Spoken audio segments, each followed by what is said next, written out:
Selamat pagi semuanya. Terima kasih untuk datang di live streaming ini. Dan saya senang sekali kalau pada saat di mana kita harus tinggal di rumah dan kita bisa melakukan pertemuan di online atau di dunia maya. Beberapa waktu yang lalu ada banyak sekali yang mengusulkan kepada saya untuk membuat semacam channel di YouTube, dan saya sudah memulai dengan memberikan pengajaran ataupun tutorial mengenai bagaimana menyanyi indah dan mudah.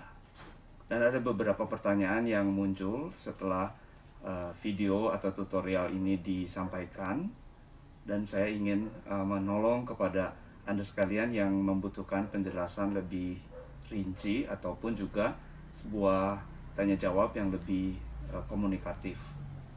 Tentunya sebelum saya mulai menjawab pertanyaan-pertanyaan yang Anda sampaikan, saya berdoa bahwa Anda sekalian dalam keadaan sehat dan selamat dan tetap semangat untuk menjalani kehidupan ini, terlebih lagi terus berkarya di dalam pelayanan paduan suara, pembinaan pendidikan paduan suara, pengajaran, dan juga merencanakan program-program ke depan.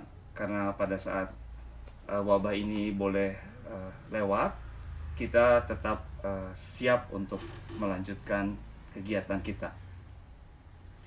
Terima kasih sudah begitu banyak yang masuk di sini. Selamat pagi buat semuanya. Dan mungkin saya bisa mencari beberapa yang perlu mendapatkan pertanyaan, menjawab pertanyaan maksud saya. Terima kasih untuk Pak Eko yang selalu mensupport kegiatan Bandung Choral Society. Dan sini juga ada Vincentius, juga Abe. Terima kasih. Apa kabar Abe?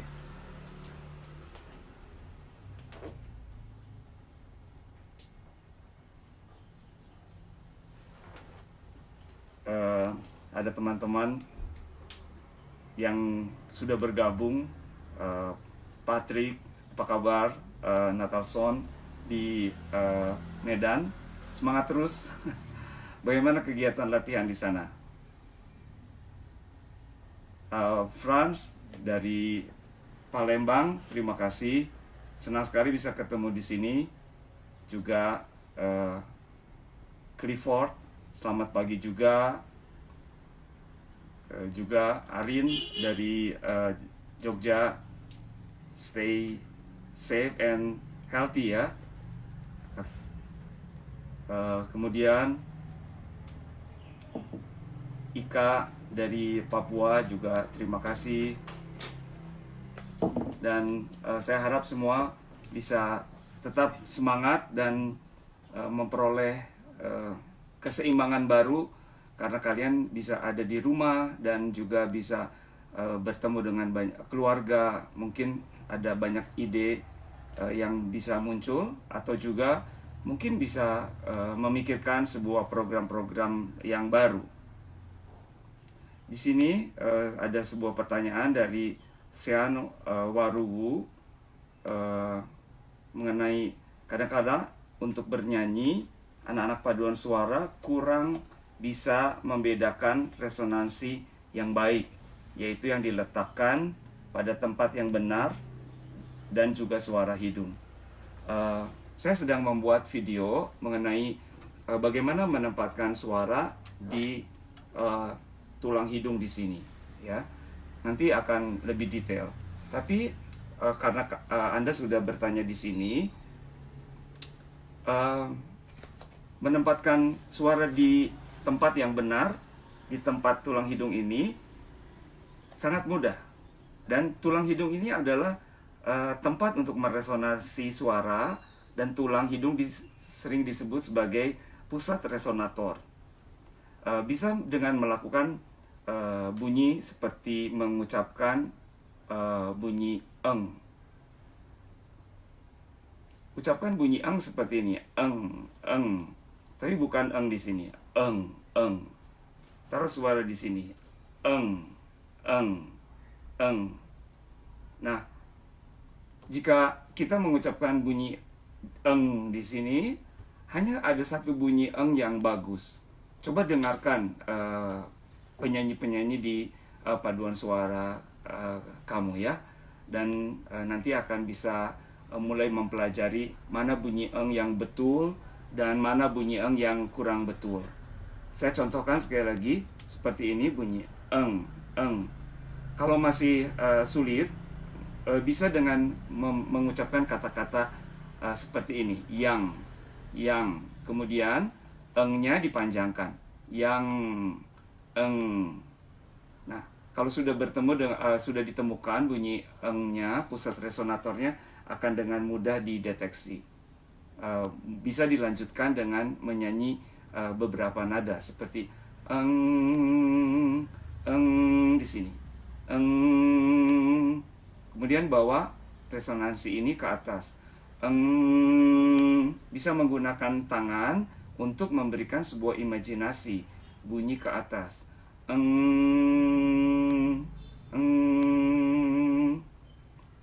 Bisa mengganti nadanya. Seperti itu.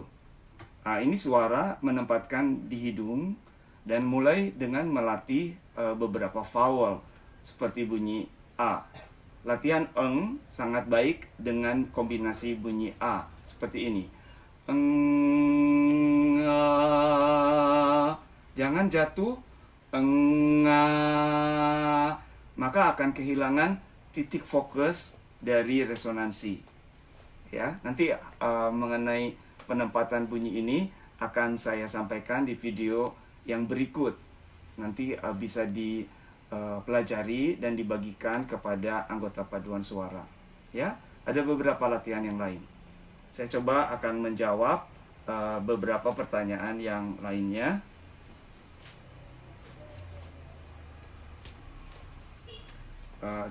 Terima kasih untuk Mary, Charlie, juga ada Alvin dari Sorong. Apa kabar Alvin? Salam sama mama papa ya. Juga Melki dari Tomohon. Sehat selalu, ditunggu lagi di sini ya. Sebentar saya cari apakah ada pertanyaan-pertanyaan yang lain.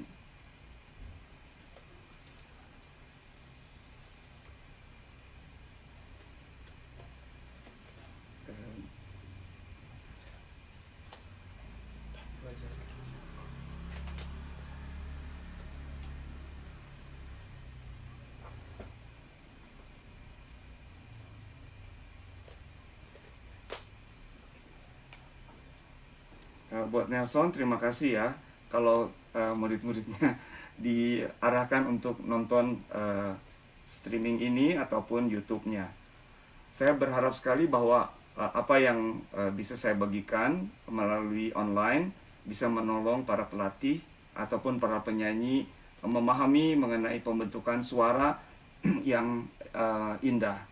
Karena menurut saya semua masalah di dalam paduan suara itu berakar pada pembentukan bunyi yang kurang benar.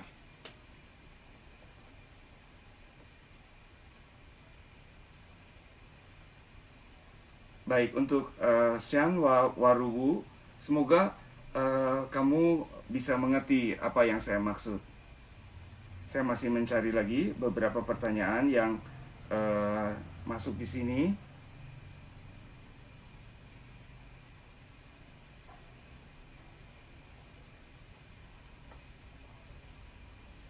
Saya lihat di sini juga Clay dari Taipei, you join with us. Hopefully you will get well soon. Yeah, we miss you so much. How are you today? And how about the condition in Taipei nowadays? hopefully everything is good. God bless you ya. We love you, Clay. Keep on spirit.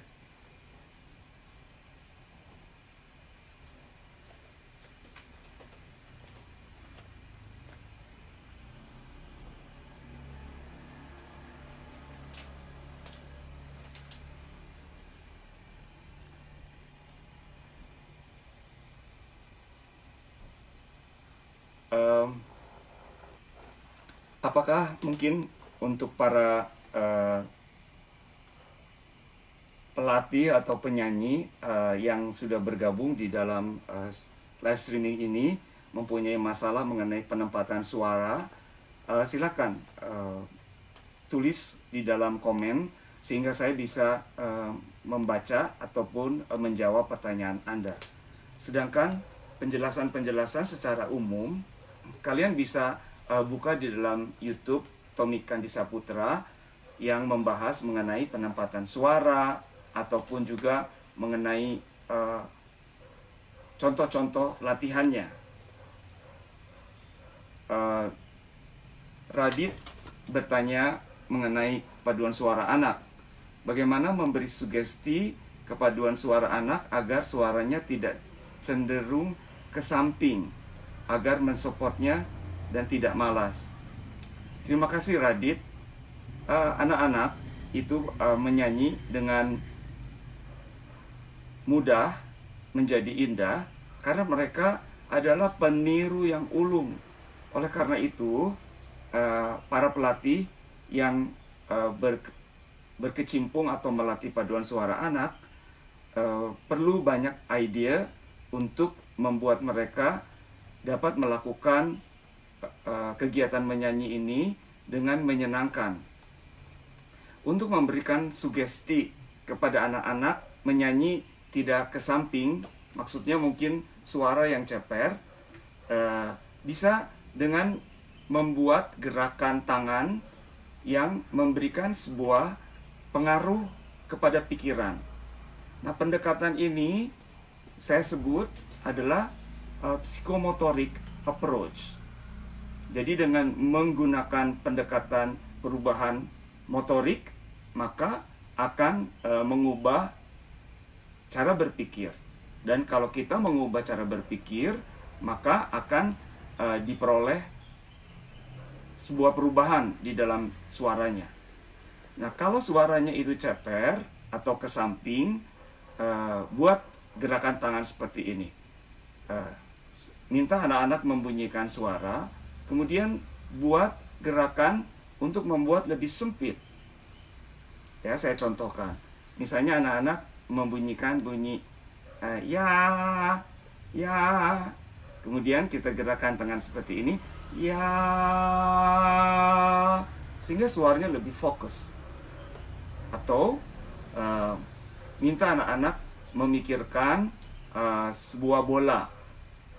Kemudian minta mereka mengusap bola ini, sehingga diharapkan anak-anak mempunyai sebuah imajinasi yang bulat.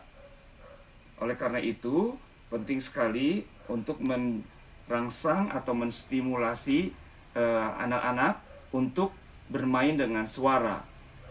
Jika kita menaruh suara di sini, akan berbeda dengan menaruh suara di sini. Apakah hal ini menolong?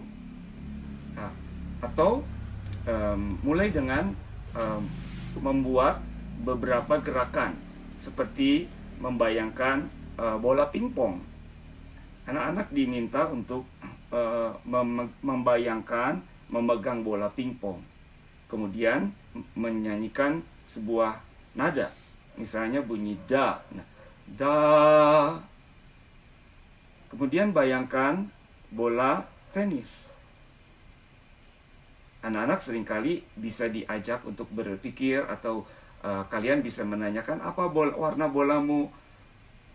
Mungkin ada yang menjawab bola tenisnya berwarna hijau atau berwarna yang lain.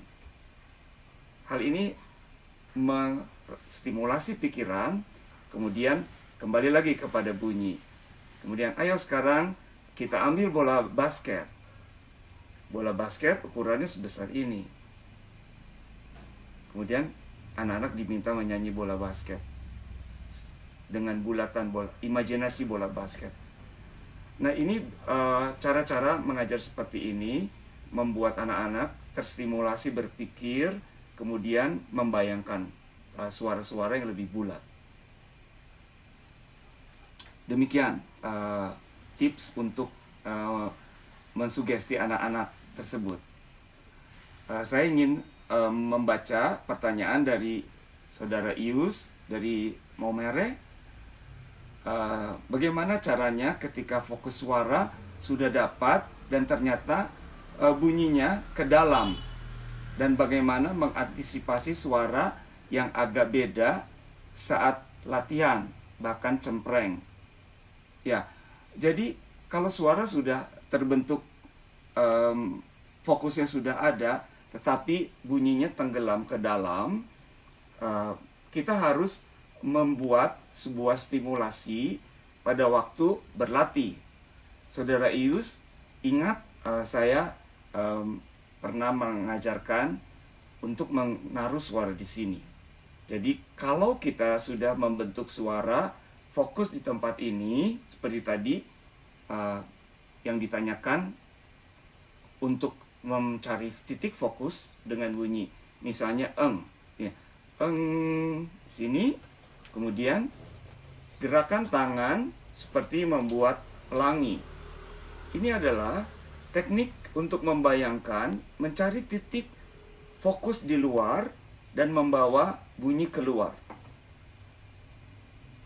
Nah, seperti a,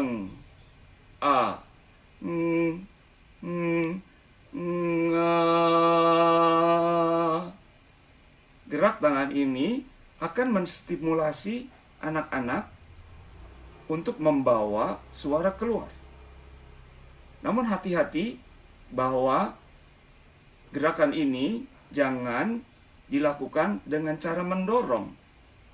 Suaranya akan kasar dan tidak memiliki sebuah energi yang cukup. Bunyinya akan kosong. Tetapi kalau membuat sebuah gerak parabolik seperti ini, maka bunyinya akan naik dan mencari titik pantul di ruangan. Kalau suaranya masih ke dalam, Anda bisa melakukan stimulasi seperti tadi. Minta anak-anak memegang bola, kemudian bunyikan. Bulatkan seperti mengusap bola itu, kemudian angkat bola ini seperti bermain basket. Cari titik pantul di luar, sehingga suaranya akan lebih terbawa keluar. Latihan-latihan vokal seperti ini sebetulnya berkaitan juga dengan bagaimana nanti kita membuat sebuah kondisi waktu memimpin mereka menyanyi. Jangan gerakan tangan terlalu bawah atau mengetuk dengan berat, tetapi angkatlah tangan seperti waktu Anda memimpin latihan, juga sama seperti Anda mengaba-aba maksud saya di dalam penampilan. Oleh karena itu, pengetahuan dan kemampuan membentuk suara sangat penting dan berkaitan langsung dengan lagu atau nyanyian yang hendak dipelajari dan teknik conducting saat Anda penampilan. Bagaimana, Yus? Sudah bisa menolong jawaban ini? Berikutnya saya ingin menjawab pertanyaan dari Lavater James Panjaitan. Pertanyaannya, berapa lama durasi berlatih yang efektif dengan paduan suara remaja di bawah 15 tahun? Durasi latihan itu sangat bervariasi. Tidak ada ketentuan bahwa latihan yang lama itu akan memberi hasil yang lebih baik, atau latihan yang sebentar itu terlalu dangkal atau tidak memberikan hasil yang baik. Sebetulnya latihan itu sangat tergantung dari kualitas bagaimana yang dilakukan dalam kegiatan-kegiatan di dalam latihan tersebut dan apa tujuan yang ingin dicapai. Kebanyakan pelatih tidak merencanakan baik-baik apa yang ingin dicapai. Nah, pada saat Anda merencanakan, tentu harus mengetahui apa yang ingin dicapai, bagaimana keadaan paduan suara Anda sekarang, dan apa saja yang bisa dilakukan di dalam paduan suara Anda. Ini penting sekali Anda pelajari sebagai sebuah kemampuan mengendalikan latihan. Pada episode yang akan datang, saya akan membuat video tutorial mengenai rehearsal teknik. Tentu ini adalah pembicaraan yang panjang dan tidak bisa saya jelaskan sekarang. Jadi, kalau paduan suara Anda mempunyai masalah di dalam penempatan suara, Anda bisa melakukan fokus beberapa menit untuk latihan tersebut. Dan kemudian Anda bisa melakukan bagaimana mengajarkan sebuah nyanyian yang efektif. Apakah waktunya 1 jam atau kurang atau lebih? Ini semua sangat bergantung kepada kebutuhan dari paduan suara Anda dan berapa banyak tugas-tugas ataupun target-target yang ingin dicapai. Tentunya untuk penyanyi remaja tidak bisa kemudian Anda hanya mengajarkan lagu. Perlu membangun pengetahuan mengenai musik, perlu pembentukan vokal, dan kalau bisa dilakukan dengan menyenangkan. Di dalam pendekatan edukasi yang dilakukan oleh metode dari Zoltan Kodály, pendidikan atau pengajaran musik itu bisa dilakukan dengan berbagai macam games, dengan permainan-permainan. Mungkin untuk remaja di bawah 15 tahun, pengajaran dengan permainan-permainan ini akan sangat menyenangkan. Oleh karena itu, pelatih-pelatih atau guru-guru musik sangat perlu untuk membuat atau mengikuti bagaimana cara-cara pengajaran kepada anak-anak. Kami membuat banyak sekali workshop-workshop. Cobalah ikuti workshop-workshop ini, karena workshop yang kami lakukan bukan hanya sekedar untuk membuat BCS ini atau Bandung Choral Society banyak kegiatannya, tapi betul-betul Anda perlukan. Jika seorang guru atau pelatih mempunyai teknik pengajaran yang lebih baik, Anda akan menarik perhatian para penyanyi Anda, terutama untuk anak-anak dan juga penyanyi remaja. Ya, semoga saran ini bisa dipahami dan juga bisa dilaksanakan. Beberapa teknik latihan untuk anak-anak remaja akan saya buatkan videonya. Silakan nanti menunggu beberapa tutorial yang akan saya buat. Berikutnya pertanyaan dari Arin di Jogja. Kalau sudah nggak tergabung aktif dalam choir atau latihan-latihan rutin, adakah tips untuk tetap bisa menjaga kualitas suara atau menjaga suara pada tempatnya? Sebetulnya kalau Arin sudah mengerti mengenai penempatan suara yang baik, sangat penting untuk menjaga supaya teknik ini selalu dilakukan. Dan kalau kita melakukan teknik yang baik terus-menerus, teknik ini akan menjadi sebuah sistem, akan mengendap dan menjadi sebuah bagian yang integral dengan diri kita, sehingga pada waktu kita menyanyi akan selalu kita bisa melakukan dengan cara yang sama. Cuman seringkali kita lupa. Misalnya kalau kita lagi bernyanyi dengan teman-teman di dalam suasana yang hura-hura misalnya, kemudian kita cenderung menyanyi lebih keras atau ingin terlibat dalam nyanyian yang terlalu euforik dan lupa menempatkan suara yang baik. Mungkin saran buat Aryan bisa membuat beberapa target-target, ya, challenge yourself. Misalnya Anda menyanyikan lagu-lagu yang mempunyai tantangan yang lebih tinggi.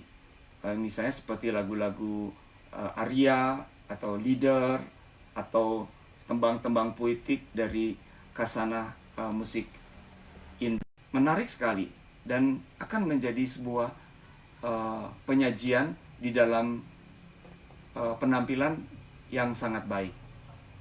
Ajak beberapa teman untuk menanggapi atau menerima challenge ini, dan mungkin bisa membuat resital vokal di tempat kamu bekerja. Terus undang teman-teman untuk mendengar kalian menyanyi sambil minum kopi.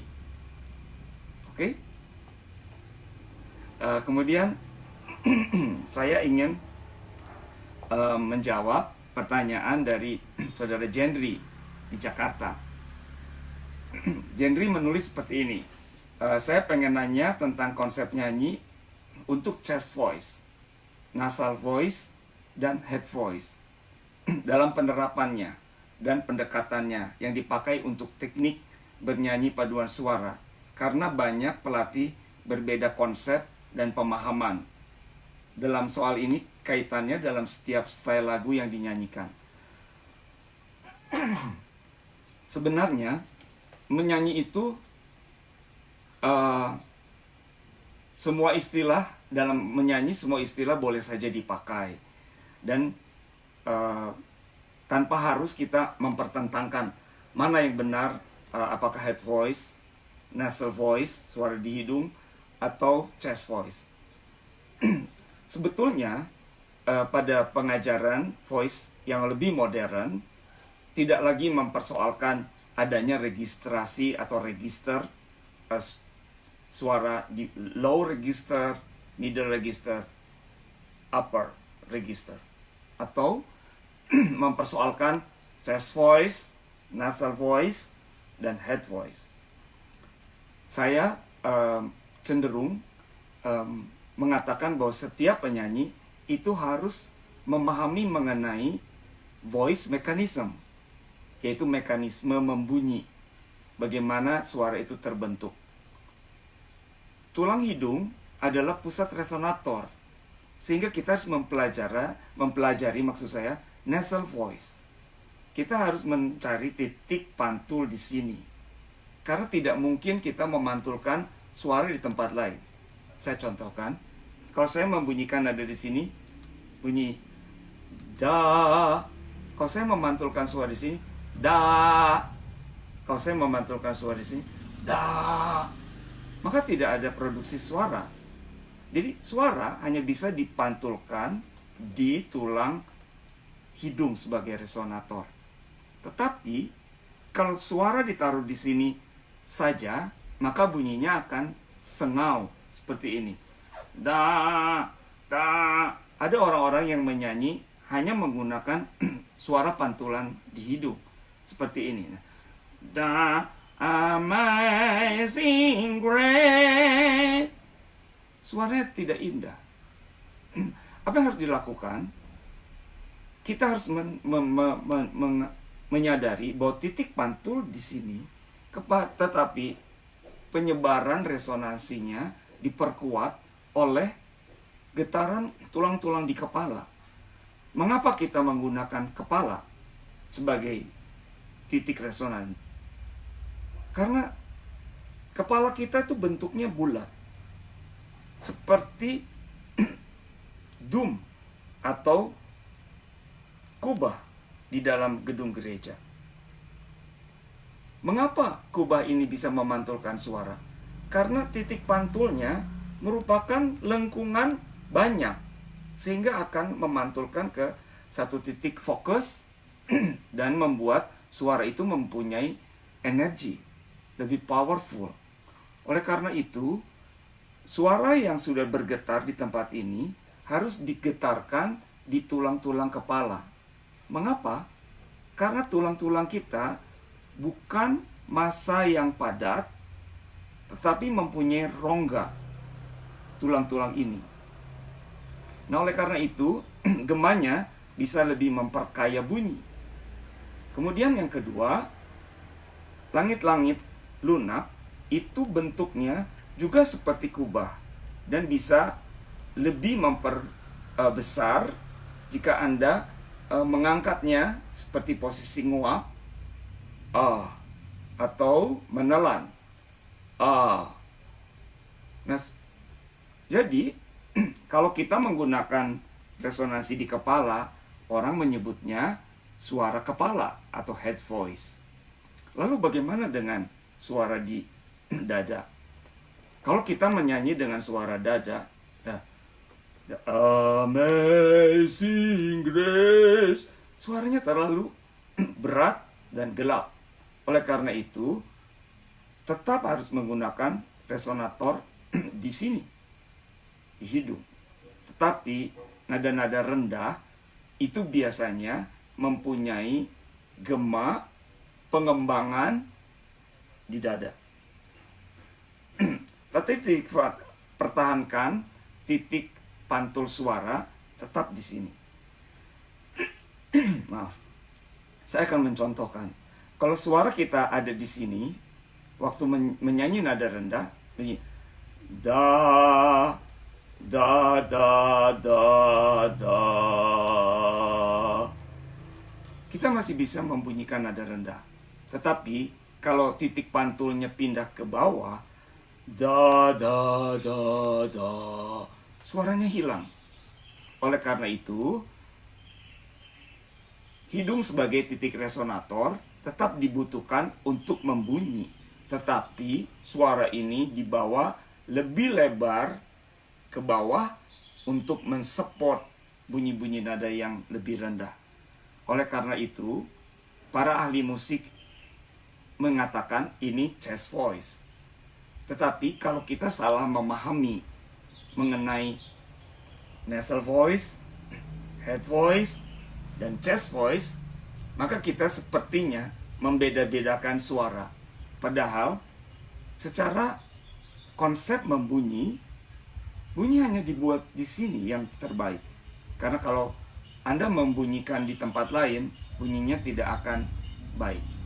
Nah, oleh karena itu, jika penyanyi memahami mengenai voice mechanism, maka dengan mudah setiap orang membunyi, mengembangkannya, mensupport, dan mengisi dengan energi yang powerful.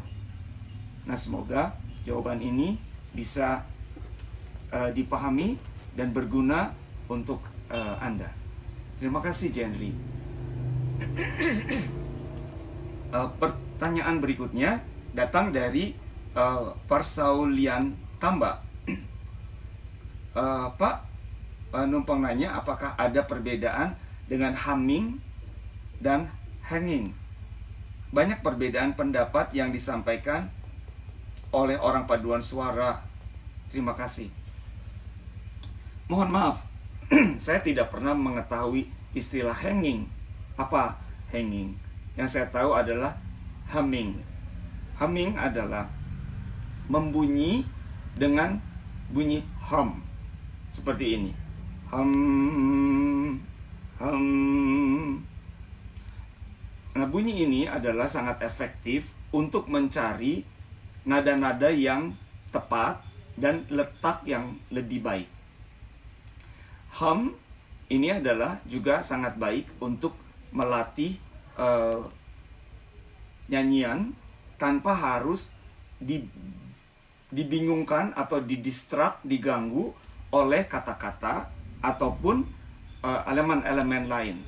Jadi kalau Anda mempelajari satu notasi yang baru, akan lebih mudah dengan humming, sehingga Anda dapat membayangkan nada yang betul tanpa harus mencari aspek-aspek lain di dalam menyanyi. Tetapi sebetulnya humming adalah cara yang paling efektif untuk menemukan titik resonator. Anda bisa melakukan dengan berbagai cara, dengan satu nada, dengan dua nada, atau dengan serial nada, atau dengan lagu. Jadi kalau Anda melakukan humming, pastikan letaknya betul. Karena meskipun Anda humming, tapi hummingnya bisa turun ke sini. Saya contohkan, seperti humming, ini dari sini, tapi kok, maka latihan humming ini tidak efektif. Nah, humming selain bunyi M, Anda bisa ganti dengan bunyi yang lain seperti atau A,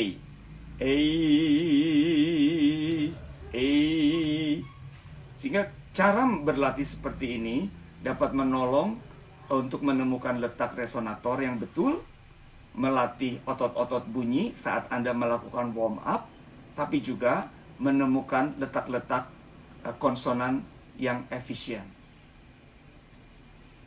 Baik, kita masih punya waktu. Saya akan menjawab pertanyaan dari saudara Nyong Leonupun Watem. Terima kasih, Nyong. Bagaimana caranya melatih suara bass dan alto untuk tetap stabil ketika menyajikan nada-nada tinggi? Begitu jangan dengan sopran dan tenor, untuk juga untuk nada tenor dan sopran untuk nada-nada lebih rendah. Maaf. Jadi baik sopran, alto, tenor ataupun bass, semua harus memahami pembentukan bunyi atau voice mechanism. Jika mereka bisa memahami letak suara, maka bunyi itu akan mudah untuk dipertahankan secara stabil. Suara yang tinggi untuk bass dan alto membutuhkan penempatan suara yang lebih tinggi, jangan dengan memaksa. Kalau bunyi nada tinggi itu didorong, maka tidak ada letak yang kokoh. Oleh karena itu, beberapa latihan di dalam interval perlu diperhatikan. Seperti misalnya, suara alto dan bass bisa mengecilkan suara untuk naik ke atas dengan latihan dari do ke sol seperti ini. Do, sol. Pada waktu memindahkan suara, jangan menekan seperti ini. Do, sol. Suaranya tidak akan menemukan titik penempatan intonation atau penempatan nada. Jadi, pada waktu Anda membunyikan bunyi nada tinggi, harus ditempatkan ke tempat yang betul. Jangan bunyikan sebelum tempat tersebut dibayangkan oleh pikiran kalian. Nah, latihan ini bisa ditolong dengan gerakan tangan. Jadi pada waktu Anda menyanyi do, arahkan tangan ke atas, kemudian pikirkan nada yang tinggi, kemudian baru bunyikan. Do, sol. Maka penyanyi yang tidak terbiasa dengan menyanyikan nada tinggi dapat berlatih pelan-pelan untuk menemukan titik nada tinggi tersebut. Kemudian mereka bisa menyanyikan lebih stabil. Dan tentunya ini harus dilakukan berulang-ulang. Demikian juga dengan penyanyi tenor ataupun sopran menyanyikan nada rendah. Lakukan yang sebaliknya. Pada waktu kita menyanyikan nada tinggi seperti to, kemudian gerakan tangan ke bawah untuk menemukan keseimbangan penempatan suara do, to, do.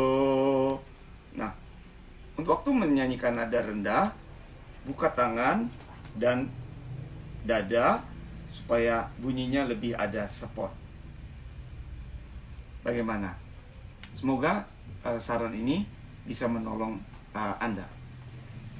Pertanyaan berikut dari Makarios. Apa kabar, Yos? Saya baca dulu pertanyaannya. Pak Tommy, saya mau penjelasan tentang penempatan suara untuk penyanyi yang sangat sulit untuk mendengar atau mengikuti nada. Tapi mereka senang sekali belajar bernyanyi. Hal ini berkaitan dengan kemampuan mendengar. Nah, oleh karena itu, sebelum kita mengajarkan mengenai penempatan nada, ada baiknya orang-orang yang tidak biasa menyanyi untuk mengaktifkan pendengaran mereka. Orang bisa menyanyi itu karena sebenarnya mau mendengar. Oleh karena itu, kita harus mulai dengan mengaktifasi pendengaran.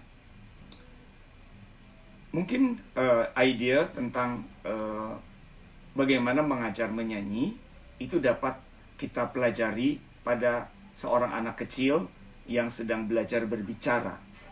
Anak-anak yang distimulasi oleh orang tuanya dengan mengajak mereka berbicara lebih sering, anak-anak tersebut lebih mudah berbicara dengan baik. Dan sebaiknya orang tua berbicara dengan bahasa orang dewasa, sehingga mereka bisa mendengar kata-kata yang jelas dan kemudian mereka bisa meniru suara orang dewasa dan mengucapkan. Nah, demikian juga dengan mengajar menyanyi. Mengajar menyanyi sebaiknya jangan dengan mulai membaca musik, tetapi mulai dengan mendengar musik. Yos bisa mulai dengan menyanyikan sebuah lagu sederhana. Misalnya lagu apa yang biasa dinyanyikan di gereja. Misalnya lagu Hari Ini Harinya Tuhan. Misalnya Yos bisa menyanyi dengan satu lagu dengan satu tangga nada. Hari ini harinya Tuhan. Kemudian penyanyi yang tidak bisa mendengar nada dengan baik diminta untuk mengulang. Kemudian mengajar lagu tadi dengan key yang lain. Kemudian penyanyi tersebut diminta untuk mendengar dan menyanyikan. Jika beberapa lagu bisa diulang dengan ketinggian nada yang berbeda-beda, berarti penyanyi itu sudah mulai siap untuk mendengarkan nada dan mengidentifikasi nada-nada yang diminta. Lain kali kita bisa memberitahu notnya itu apa. Jadi dari lagu Hari Ini Hari Tuhan, kemudian Yos memberitahu bahwa lagu ini notnya adalah seperti yang dicontohkan lagi. Kemudian nanti Yos meminta mereka menyanyi dengan do re mi, dan kemudian bisa menunjukkan nada-nada itu di dalam tulisan. Jadi dari pendengaran, kemudian diulang, kemudian diberitahu ini notnya seperti apa dan apa perbedaan jaraknya, kemudian baru melihat di dalam tulisan. Nah, semoga kegiatan seperti ini bisa menolong penyanyi memahami perbedaan lagu dan juga perbedaan nada-nada di dalam tulisan. Semoga penjelasan ini bisa menolong pada saat mengajar. Pertanyaan berikutnya, saya ingin membacakan pertanyaan dari saudara Tommy Agita Perangin-Angin. Dari mana tempatnya? Kamu tinggal di mana? Di Medan? Atau di Pekanbaru? Atau di tempat yang lain? Salam kenal ya. Pak Tommy mau tanya dong, gimana sih membangun tingkat kepedean yang baik? Wah, ini hal yang lain nih dalam hal menyanyi. Soalnya pada saat latihan pede banget, bahkan tidak ada cacat. Tapi ketika tampil di depan umum malah gugup, bahkan sampai fals. Mohon pencerahannya. Baik, jadi begini. Percaya diri seorang penyanyi itu memang harus dibangun secara bertahap. Oleh karena itu, prinsip saya waktu mengajar itu harus melakukan semua yang baik pada saat tampil. Atau moto saya, latihan seperti tampil, tampil seperti latihan. Jadi lakukan semua kebaikan pada saat tampil itu pada waktu Anda latihan. Jadi kalau misalnya seseorang yang kurang percaya diri karena selalu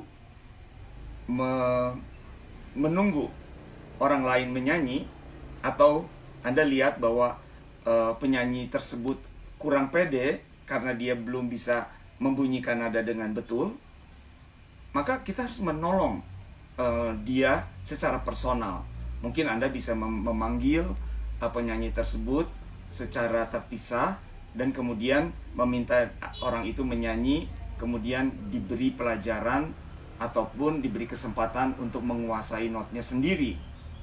Atau hal apa yang belum terlihat sebagai sebuah ekspresi percaya diri, ya, mungkin cara berdiri, duduk, atau cara berdiri. Oleh karena itu, pada waktu latihan harus diminta semua penyanyi itu duduk atau berdiri dengan sebaik-baiknya. Atau coba tempatkan tempat duduk itu tidak terlalu berdekatan, sehingga setiap orang mempunyai space atau ruang sendiri dan bisa merasa lebih mandiri daripada pada waktu kita berlatih itu semua berdekatan kemudian saling tergantung satu dengan yang lain. Jika percaya diri itu karena lagu kurang dikuasai, maka sebaiknya latihan dengan lebih memantau atau memeriksa bahwa tiap lagu sudah dikuasai dengan baik. Bagaimana caranya? Mungkin Anda boleh meminta penyanyi bernyanyi dalam grup yang lebih kecil. Misalnya memanggil 8 orang, 2 sopran, 2 tenor, 2 alto, dan 2 bass untuk menyanyi dalam kelompok kecil. Nanti bergiliran kelompok yang lain. Sehingga mereka akan lebih percaya diri bahwa dalam kelompok kecil saya sudah bisa menguasai. Dan kalau dengan menyanyi 8 orang sudah mampu dilakukan, mungkin bisa mulai dengan 4 orang. 1 orang sopran, 1 orang alto, 1 orang tenor, dan 1 orang bass. Nah, latihan yang lebih dengan kelompok kecil ini akan menolong membangun percaya diri penyanyi kalian. Nah, saya harap dengan penguasaan lagu yang baik akan menjamin penampilan yang lebih menunjukkan rasa percaya diri dan enggak fals lagi tentunya. Oke? Baik. Masih ada pertanyaan yang saya bisa jawab dari saudara Chris Latumaerisa. Pak Tommy, bagaimana teknik melatih sopran yang suaranya lirih atau kecil agar bisa menyanyi dengan power yang lebih keras? Baik, Chris. Jadi, masalah power itu terletak pada bagaimana menggema suara. Oleh karena itu, latihlah untuk menguatkan resonansi di tulang hidung. Dan kemudian membawa kepada gema di kepala dan gema di ruang langit-langit lunak. Nah, seorang penyanyi tidak bisa menjadi powerful tanpa melakukan latihan sendiri. Oleh karena itu, kita harus menolong setiap penyanyi itu menguasai teknik menyanyi dan meminta mereka untuk melatih secara mandiri di rumah masing-masing. Nah, ini adalah cara untuk menaruh lebih banyak tanggung jawab kepada penyanyi. Karena kalau penyanyi itu bisa dibangun, maka paduan suaranya akan lebih baik.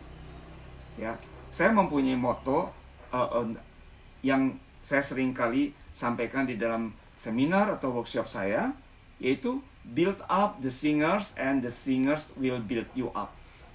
Kita harus membangun semua penyanyi satu persatu. Maka penyanyi itu akan membangun paduan suara. Tanpa menolong penyanyi, maka paduan suara kita tidak bisa menjadi lebih baik. Dan salah satunya adalah meningkatkan individual voice skill. Ya. Berikutnya pertanyaan dari Iwang. Halo Iwang, apa kabar? Nah, sekarang pertanyaannya adalah, mohon izin bertanya katanya. Terkadang saya sudah menemukan placement yang menurut saya cukup benar, namun sering juga setelah itu hilang. Terus mencari lagi, dan kembali saya benarkan. Bagaimana ya Kak mengatasi hal itu? Adakah cara khusus untuk melatihnya? Iwang, sebetulnya kemampuan atau keahlian kita menyanyi atau voice skill ini merupakan sebuah kombinasi antara pengetahuan dan keahlian. Pengetahuan adalah di mana mekanisme bunyi itu bisa terjadi. Kalau kita mengetahui letak pusat resonator itu adalah di tulang hidung, maka seharusnya kita memusatkan suara selalu ke tempat itu. Jadi dengan melatih berulang kali letak suara yang benar, maka peletakan bunyi ini akan menjadi sebuah sistem dan tidak mungkin kita melakukan hal yang salah. Oleh karena itu, setiap bangun pagi sangat baik kalau kamu mulai dengan humming dan mencari letak suara.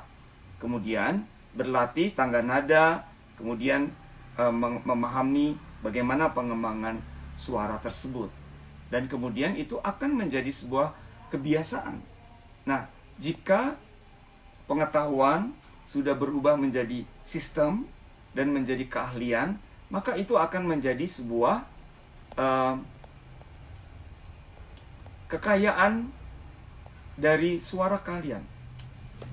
Jadi, kalau sudah menempatkan suara dengan betul, usahakan diulang terus. Karena memang keahlian itu bisa hilang. Ataupun kecekatan dan kemampuan bisa berkurang. Oleh karena itu, rajin-rajinlah latihan penempatan suara ini sehingga menjadi sebuah kebiasaan dan menjadi sebuah skill yang bisa menolong Anda menyanyikan berbagai lagu-lagu. Dan usahakan bahwa apa yang sudah Anda bisa kuasai itu selalu diulang, ya. Dan selalu pikirkan bagaimana cara Anda memperoleh letak tersebut. Maka akan selalu menjadi otomatisasi di dalam teknik bernyanyi. Oke Iwang, semoga penjelasan ini bisa menolong menyanyi lebih baik. Berikutnya pertanyaan dari Frans di Palembang. Terima kasih Frans. Bagaimana cara kita melatih penyanyi sopran agar lebih kokoh dalam memproduksi suaranya? Bukan menjadi lebih halus dan tipis sekali, khususnya pada nada tinggi. Kembali ini kepada membangun sistem menyanyi dengan melatih otot-otot menyanyi yang betul. kalau kita ingin mempunyai penyanyi yang baik, tentu kita harus fokus kepada setiap penyanyi. Nah, bagaimana cara melatihnya? Saya hanya bisa menyarankan, yang pertama, berikan pengetahuan mengenai mekanisme membunyi ini. Kemudian, latih semua elemen-elemen secara bertahap dan terus-menerus secara berulang-ulang. Titik resonator di sini adalah titik bunyi yang harus selalu ditemukan. Oleh karena itu, setiap kali bertemu di dalam latihan, mulai dengan menemukan titik resonator. Dengan cara apa? Yang tadi yang saya sudah berikan penjelasan adalah dengan humming. Ya. Dengan bunyi Kemudian pelan-pelan dilatih ke nada-nada yang lebih tinggi untuk sopran dan tenor. Seperti ini. Gerakan tangan ke atas untuk mempertahankan gema tetap berada di tempat ini. Jadi pada waktu kita menyanyi seperti ini,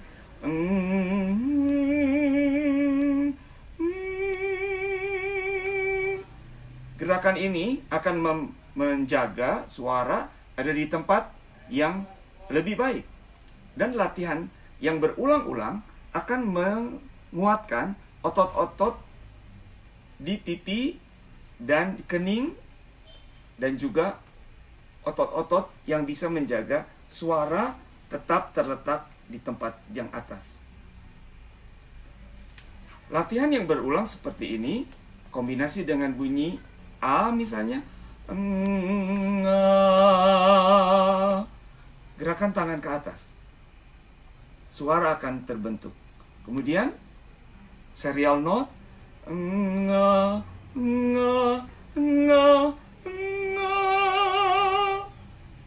berulang-ulang. Anda juga bisa merubah bunyi dengan I, engi, engi, engi,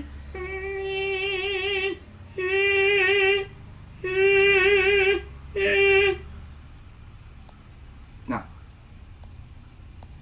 kalau latihan-latihan ini dilakukan berulang-ulang, maka secara biologis, fisik, suaranya akan terbentuk dengan baik. Tapi jangan lupa bahwa latihan-latihan ini akan memperkuat juga otot-otot memori yang sering disebut memory muscle. Sehingga kalau Anda melakukan dengan betul, terus-menerus, berulang-ulang, maka secara intelektual musik atau secara mental akan bisa menjangkau nada-nada yang tinggi itu dengan indah, dengan rileks, dan dengan kokoh. Baiklah, jadi mungkin masih ada banyak sekali pertanyaan-pertanyaan yang bisa dilakukan, tetapi mungkin waktunya sudah tidak memungkinkan untuk kita meneruskan live streaming ini. Nanti kita akan berjumpa lagi di dalam pertemuan yang lain. Mohon feedback dari kalian jika live streaming ini berguna untuk kalian. Saya akan menawarkan waktu yang lain untuk kita bertemu. Tetapi jangan lupa Anda bisa melihat tutorial di dalam YouTube dan memperhatikan langkah-langkah yang saya sudah sampaikan. Semoga langkah-langkah ini jika dilaksanakan dengan sebaik-baiknya dan berulang-ulang terus-menerus akan menemukan sebuah keahlian atau membentuk sistem dan menjadikan otomatisasi. Tidak ada sesuatu yang bisa dicapai secara instan, tetapi tahapan-tahapan yang Anda lakukan dan Anda bagikan dengan penyanyi akan membentuk sebuah keahlian dan menghasilkan musik yang indah. Tapi lebih dari itu, kita membuat sebuah binding, ikatan yang sangat erat dengan para penyanyi dan menjadikan paduan suara ini sebuah keluarga yang erat dan bahagia. Terima kasih untuk bisa berada di tempat ini, dan video ini juga masih bisa ditonton di Facebook saya dan juga di YouTube. Sampai berjumpa lagi di kesempatan yang